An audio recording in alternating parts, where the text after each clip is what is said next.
भारतीय संविधान के अनुच्छेद 19 में कौन सा अधिकार शामिल है? लीजिए कत्तई जहर सवाल आ गया भैया, मोस्ट इंपॉर्टेंट कत्तई जहर सवाल आपका आ गया है। भारतीय संविधान के अनुच्छेद 19 में कौन सा अधिकार आपका शामिल किया गया, बताइएगा। अनुच्छेद 19 में कौन सा अधिकार शामिल किया गया है?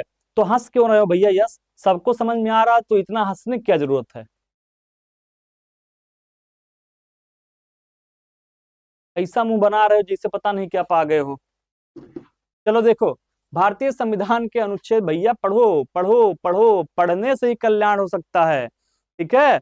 बाकी तो जान ही रहे हो किसी चीज से कल्याण नहीं होना। तो जितने छात्र तैयारी कर रहे हैं उनसे मेरा यही निवेदन है कि केवल पढ़ाई पे ध्यान दो अगर जीवन में सिलेक्ट होना है, ठीक है ना।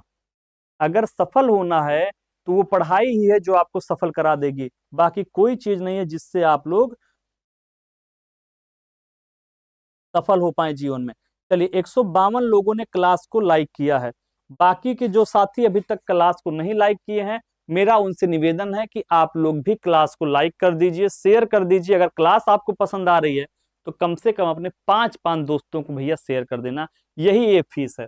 चलिए, अनुच्छेद 19 में संवैधानिक उपचारों का अधिकार कहाँ पे दिया गया है? तो संवैधानिक उपचारों का अधिकार आर्टिकल 32 में दिया गया है। वाक और अभिव्यक्ति की स्वतंत्रता का अधिकार जो है ये आर्टिकल 19 में सम्मिलित है, ठीक है ना। शोषण के विरुद्ध अधिकार आप लोग जानते हैं, आर्टिकल 23 और 24 हो जाएगा।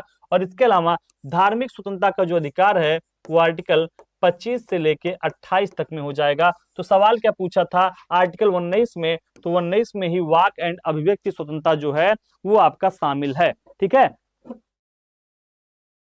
3 बार लाइक करने पे कुछ नहीं होता है तो कोई मतलब हुआ क्या? जो नहीं लाइक किए उनको कह रहा हूं भैया, आप लोग तो अलगे सिस्टम में चलते रहते हैं, क्या ही बताएं भैया। भगवान है मालिक हैं आप लोग के।